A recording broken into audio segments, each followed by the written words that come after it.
Ashamaa harka fuunee akkam jirtu kabajamtoota hordoftoota keenya walabumaanis neetwoorkii irraa oduu yeroo kanaaf qabnu qabannee dhiyaanneetu jirra dursa matootii oduu. Galmi obbo Jawaar Mohaammed fa'aarratti jechi ragaalee abbaa alangaa osoo hin dhagaamiin hafe. Oromiyaa iddoowwan adda addaatti tajaajilli intarneetii moobaayil daataa adda cituun beekame. Hidhattoonni TPLF fi waraana bilisummaa Oromoo adda waraanaatti qaamaan wal quunnamuun gabaafameera kanneen jedhan oduu yeroo kanaaf qabannee dhiyaannedha. Amma oduu bal'inaan. Galmi obbo Jawaar Mohaammed fa'aarratti jechi ragaalee abbaa alangaa osoo hin dhagaamuun hafe. Manni murtii olaanaa federaalaa ramaddii lidataa sadaasa tokko bara 2021 eegalee galmi obbo Jawaar Mohaammed fa'aarratti jecha ragaalee abbaa alangaa dhaga'uuf beellama qabatee ture. Galmee himata obbo Jawaar Mohaammed fa'aa namoota 24 irratti jecha ragaalee abbaa alangaa fuudhuuf beellamamee turus jechi ragaalee osoo hin fuudhamiin hafeera. Abukaattoon himatamtootaa obbo Kadir Bulloo gareen abukaattotaa himatamtootaa ajaja manni murtii obbo Jawaar Mohaammed dabalatee namoonni 4 dhimmi isaanii iddoo isaan hin jirretti yaa ilaalamu jechuun murteessee mormuun mana murtii waliigalaa federaalaatti oliyyannoo galfachuu isaanii BBC'tti himaniiru. Mana murtii waliigalaa federaalaatti dhaddacha oliyyannoo yakka lammaffaas oliyyannoon abukaattotaa ilaalame murteen hanga kennamutti adeemsi jecha ragaalee fuudhuu akka hin adeemsifamne dhorkuu isaa obbo Kadir Bulloo himaniiru. Obbo Jawaar Mohaammed, obbo Baqqalaa Garbaa, obbo Hamzaa Adaanii fi obbo Dajanee Xaafaa murteen manni murtii kennu qaama seera raawwachiistuun kabajamaa hin jiru. Qaamni seera raawwachiisu hanga seera hin kabajnetti mana murtii hin dhiyaannu jechuun dhaddacharraa hafuu isaaniitiin dhimmi isaanii iddoo isaan hin jirretti akka ilaalamu manni murtii ajaja kennee akka ture ni yaadatama. Manni murtii waliigalaa federaalaas oliyyannoo abukaatota kanaa ilaaluuf akka lakkoofsa Itoophiyaa sadaasa torba bara 2014tti beellameera. Gama biraatiin abbaan alangaas akkaataa ragaaleensaa jechatti kennan ilaalchisee mana murtii waliigalaa federaalaatti oliyyannoo dhiyeeffachuusaa akka dhagahan abukaattoonni himatamtoota obbo Kadir Bulloo himaniiru. Mana murtii olaanaa federaalaa ramaddii lidataatti dhaddachi shororkaa fi yakkoota dhimmoota heeraa tokkoffaa galmi obbo Jawaar Mohaammed fa'aa namoota 24 irratti ragaaleen abbaa alangaa dhaddacha banaa fi ifaatti jecha isaanii akka kennan jala murtii kennuun isaanii yaadatama.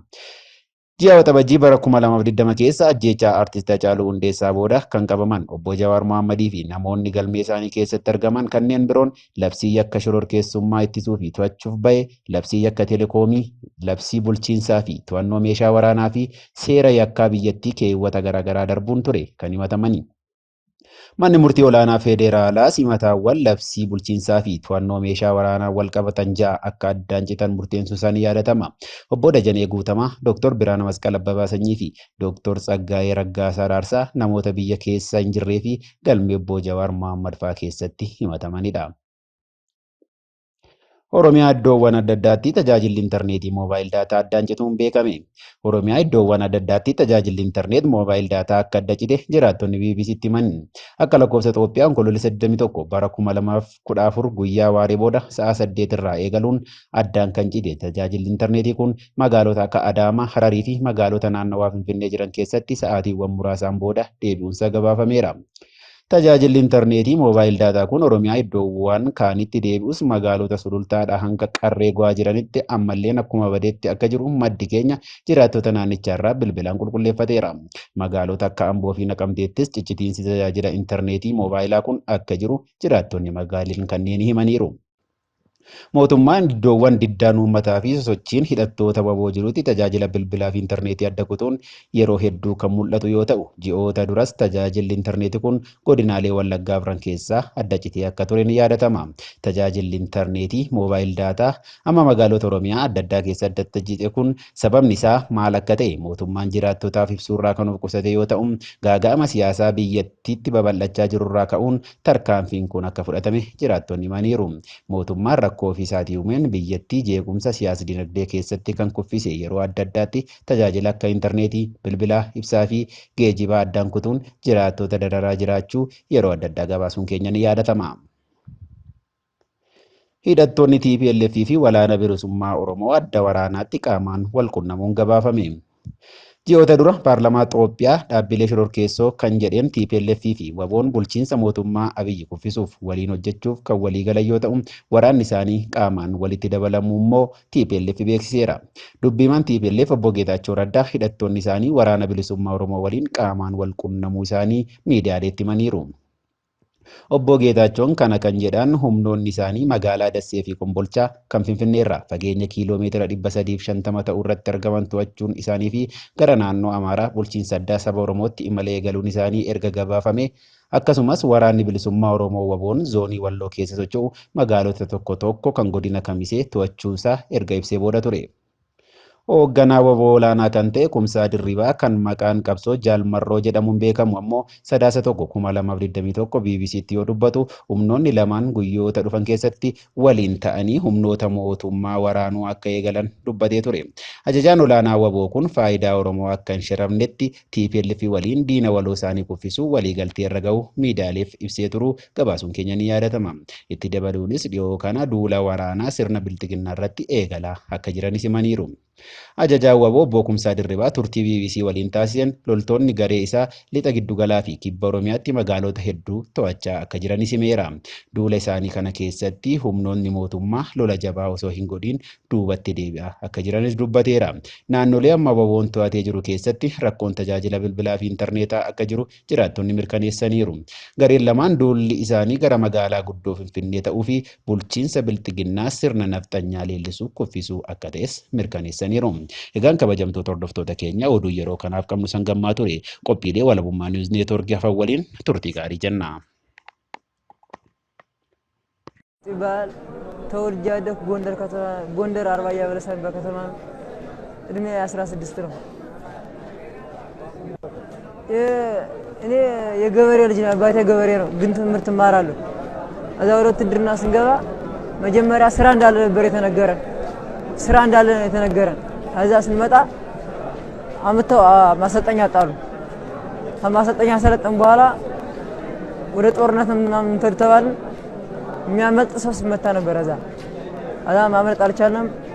አመጣው የቻይና ካምፕ ከዚህ እንትን ማለት ነው ሀይቅ። ከዛ ግቡ አሉና ከዛ ስንገባ እንደገባነ ተኩስ ሲከፈት ተውኝ ሮጡ። ከዛ እኔ እጄን ሰጠው፣ እኔ ብቻ ቀረች።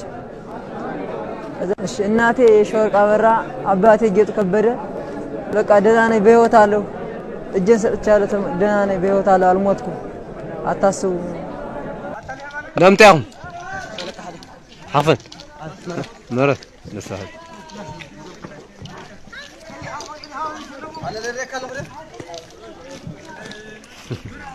نتعان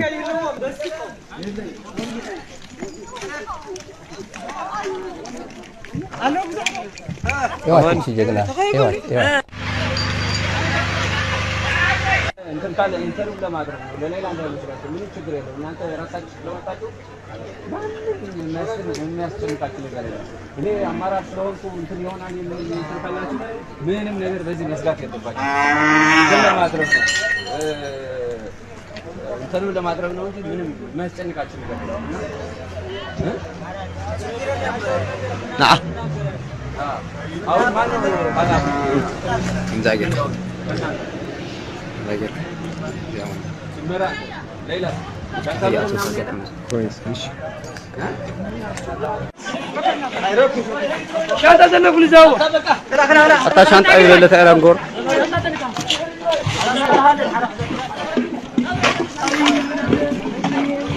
الف بس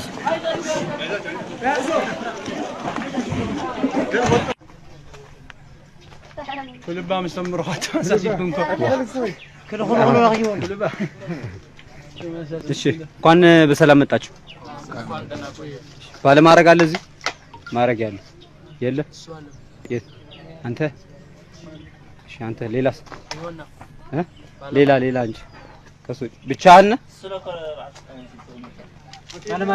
ባለ ማረግ አለ ምን አስራልቃ እኮ ማረግ ያለው እኮ ነው ያልኩት።